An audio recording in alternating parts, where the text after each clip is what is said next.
আসসালামু আলাইকুম ভিউয়ার্স, কেমন আছেন সবাই? আশা করি অবশ্যই ভালো আছেন। আবার চলে আসলাম আপনাদের সামনে একটি শিক্ষা বিষয়ক নতুন আপডেট ভিডিও নিয়ে।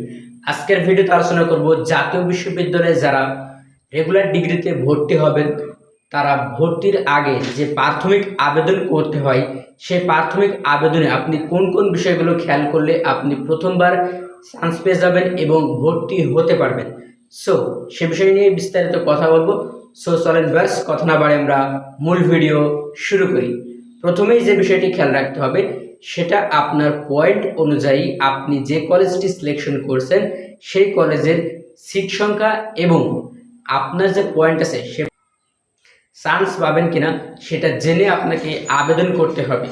নাম্বার 2, কলেজের যাতায়াত ব্যবস্থা, অর্থাৎ আপনি কলেজে গিয়ে প্রতিদিন আপনি ক্লাস করতে পারবেন কিনা সে বিষয়টি নিশ্চিত করে আপনাকে আবেদন করতে হবে। তার কারণ এখন অ্যাটেন্ডেন্স না থাকলে তাহলে কিন্তু আপনি পরীক্ষা দিতে পারবেন না, সেজন্য অবশ্যই আপনাদের এটা খেয়াল রাখতে হবে।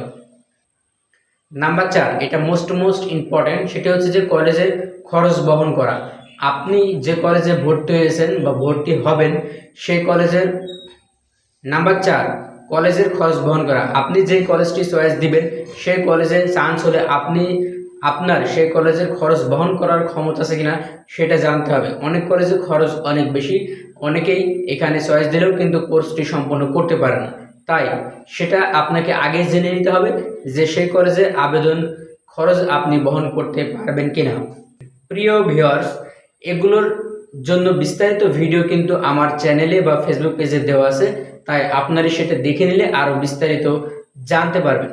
আর যারা এত সব প্যারা নিতে চান না তাদের জন্য কিন্তু একটি দুর্দান্ত সার্ভিস রয়েছে আমার পক্ষ থেকে।